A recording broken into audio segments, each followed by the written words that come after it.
Well, good morning, good afternoon, good evening, and good night, and welcome back to Marvel Snap Zone, and welcome on in for the latest weekly installment of Infinite Decks of the Week, the series where I walk you through some of the most innovative and exciting deck lists that are currently making their way to the Infinite rank over the course of the last week, shared from you yourselves in the community with us at Marvel Snap Zone. If you do enjoy this content, the best thing you can do is support the channel. Make sure you are subscribed to us down below, press the button, turn on your notifications, and while you're down there, maybe leave a like and a comment to help please the YouTube gods. If you have made Infinite yourself in the last week and you want to appear on this series, the best thing you can do is submit it to us via the community Discord server. You'll find a link to that in the description box down below. Come and pop it in the deck chat forum and you'll have a chance to be featured on the channel in the near future. Alternatively, you can reach out to us directly on Twitter at Marvel Snap Zone, at DenCCG, or at HowlingMines for a chance to be featured. So what's new this week? Well, we are currently in the final week of the longest season in Marvel Snap history. Many were hoping that would mean more time to grind to the Infinite rank and finally cross that milestone off their to-do list. Also, with an entire extra week of play, a lot of players had their sights on grinding the ladder a little slower, using funnier builds to do so and expressing their creative side this way. Somewhat unfortunately, the last two Season Pass cards, Silver Surfer and Zabu, have decided otherwise and are taking the last ranks of the ladder a bit hostage at the moment. We already talked about Silver Surfer a lot in December, and all the decks that could be built around that card are very well documented, with Sarah Surfer, Patriot Surfer, and Negative Surfer all being great decks currently. As for Zabu, the card already managed to push several archetypes and slowly became the most played card in the game. However, it never really had this frenzy of decks where we would see the card being paired with basically any other win condition in the game like Silver Surfer did just a few weeks ago. This week, we're going to fix that omission and maybe close the debate on which of the two Season Pass cards is the most oppressive in the end.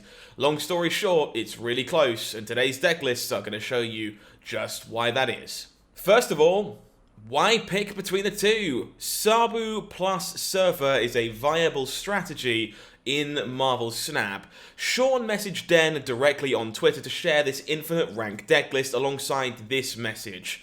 I find Silver Surfer's turn 4s and 5s kind of clunky and don't like running away if no Zabu on turn 3, so they kind of cover for each other and confuse people a little bit. Is this clever deck building at the start of the game or end of every other kind of archetype? I don't know yet, but it's a scary sight for sure, and a nice deck building take on how to use another win condition to cover your main one's flaw. Up until this point, the reason there was a battle between Zabu and Silver Surfer is because both cards were pushing a different agenda, with their only connection being Zabu being able to be buffed by Silver Surfer.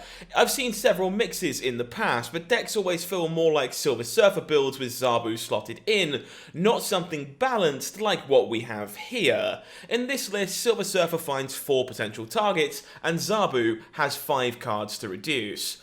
I'm still not sold on this idea all around, as America Chavez, one of Zabu's best allies, really doesn't feel particularly great alongside Silver Surfer, as we don't mind drawing that card on turn 6 a lot of the time. Also, without Dracula in this deck, I can't imagine America Chavez ever being used past her ability to thin the deck. Overall, this one has me very curious, and I will be looking for more players with similar decks in the near future to see how strong the association of the current 2 best cards in Marvel Snap can be. Until then, I'm going to try and reassure myself that the two haven't found their perfect list together just yet, and that some details, like America Chavez, still make it a bit awkward. However, I have been working on this concept myself on the channel as well, and if you're looking for a more surfer-orientated way of playing this deck, I think I might have found a really good combination in the Moon Hulk Surfer list I made a video about just a few days ago, so well worth checking that one out if you're looking for more ways to smash these two cards together. Secondly, it would appear that Devil Dinosaur can complement just about any deck in Marvel Snap. Taking a look at Devil Zabu. Kind of moving on to a flexible package of cards here, the one around Devil Dinosaur, the true complement of all kinds of strategies currently in Marvel Snap. This deck was actually shared originally by data scientist Tian Ding, the principal data scientist and game designer over at Second Dinner, and was used by Steven to reach Infinite. The two reasons I wanted to highlight this deck here today are, I believe it actually highlights some important points of grinding to Infinite in Marvel Snap. First, it's about how Devil Dinosaur can be a great complement to Zabu, outside of simply being a very strong card and having Moon Girl making sense in the deck. Because Zabu reduces our 4-cost cards down to 2 costs, Zabu really wants to work with even numbers, making turn 4 and turn 6 your key turns for Zabu plays, where one can play 2 or 3 4-cost cards, and in that regard, Devil Dinosaur is a great complement, opening up a strong turn 5, where you're going to net a lot of points as long as you play Moon Girl on turn 3, 4, or potentially 6 as well. The second reason I like this deck a lot and felt it was a good inclusion for the Infinite Decks of the Week series is Dr. Doom, a card which at first sight doesn't really make much sense in this deck. Dr. Doom is a great card, but it will never match the power of 3 4-cost cards being played on turn 6. However, there are 2 strong arguments that come with this. It offers a 1-card play to keep our hand big if we have Devil Dinosaur in play on turn 5 and don't have access to Moon Girl in order to refill on turn 6.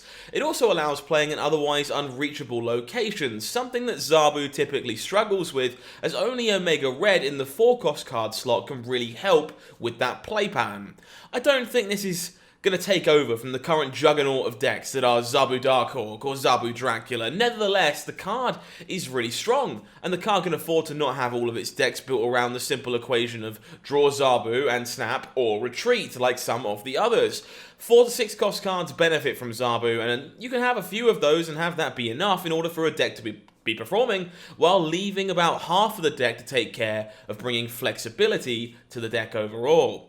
In a metagame where you're likely going to play a ton of games against Zabu decks, being able to not enter a Zabu showdown every single match could be a difference maker when looking at grinding the ladder. Lastly, we have this week's fairy tale story with this list here titled Stuff. We like to feature Cinderella stories in Infinite Deck of the Week. I think it's the most important part of this series all around, and this one comes from Vindicare, and it's the first time they have ever made the Infinite rank in Marvel Snap, and they used a deck that I don't really know how to classify, to be honest, apart from looking like a turn 7 combo deck, maybe? I believe the goal here is to use magic to buy an extra turn and then pass on turn 6.